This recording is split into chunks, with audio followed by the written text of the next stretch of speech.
Okay, this hour we'll take your phone calls with Penny Pierce.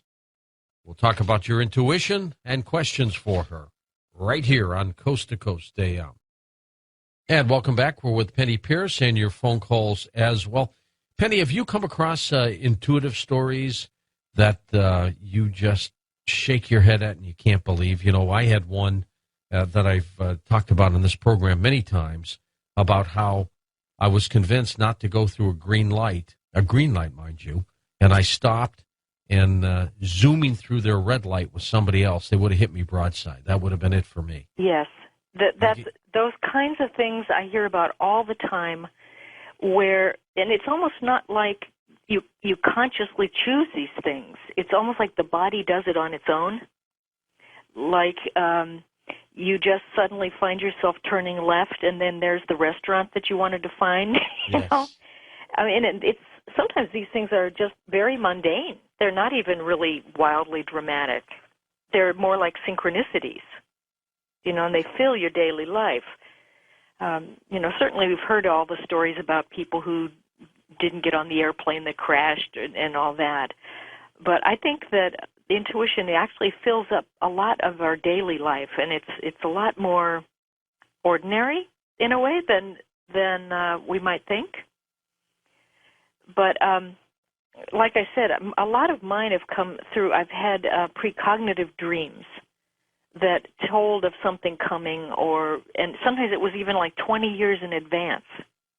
I don't know why I needed to know about it so early, but then I was on the lookout for it from then on, you know. Maybe I was just trying to make myself, don't miss this, you know. So. Okay, let's go to calls. You ready? Sure. First-time caller, Redwood City, California. Rob, it's your turn. Hey, Rob, go ahead. Hi, George. First off, I want to thank you so much. You've really helped guys like me to look up and look in and just say, wow, and wonder at everything.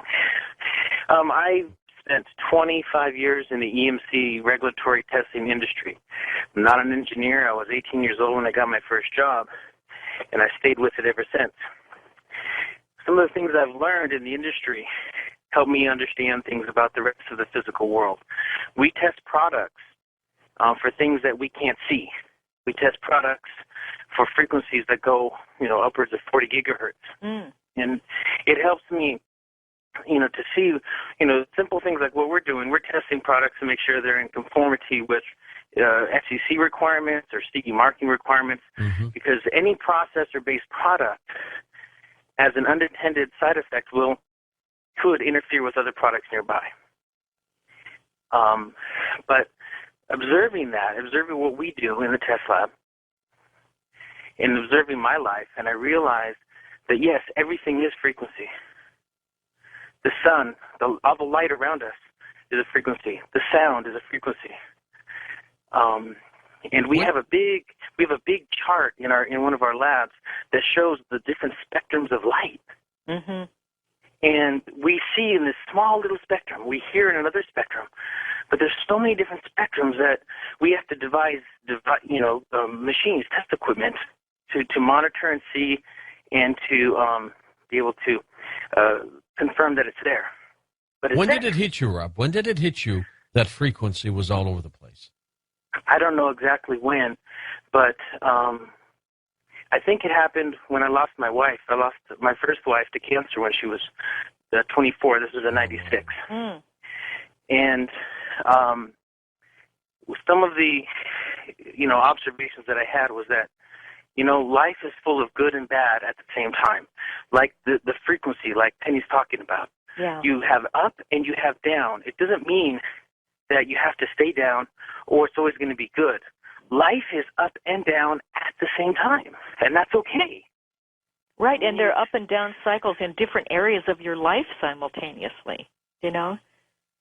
I think what you're saying is interesting in that, you know, years ago, we didn't think any of these invisible vibrations were affecting us, you know, or, you know, we can just use cell phones forever and it's not going to affect our brain.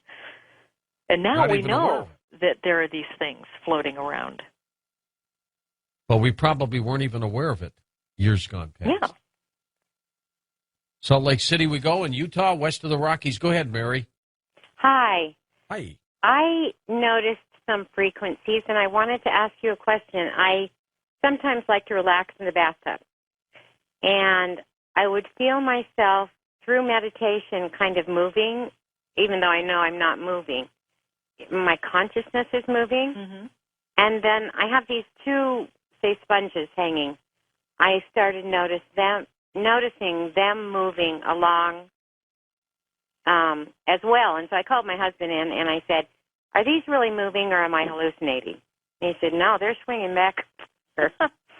And I've learned to, since then, get into a meditative state and do it with chimes, do it with other things, if I can get the right frequency. Is this normal? You know, it almost sounds like you're starting to play with psychokinesis, you know, where you can move things with your mind. Or, you know, it's interesting what you're saying to me is that if you get on the same resonance with something, you can influence it, right? If you're not in the same resonance, you can't connect. No, and it you know, and I can't always do it, but it takes some time, and I've had precognitive dreams forever, so I think I've had a head start.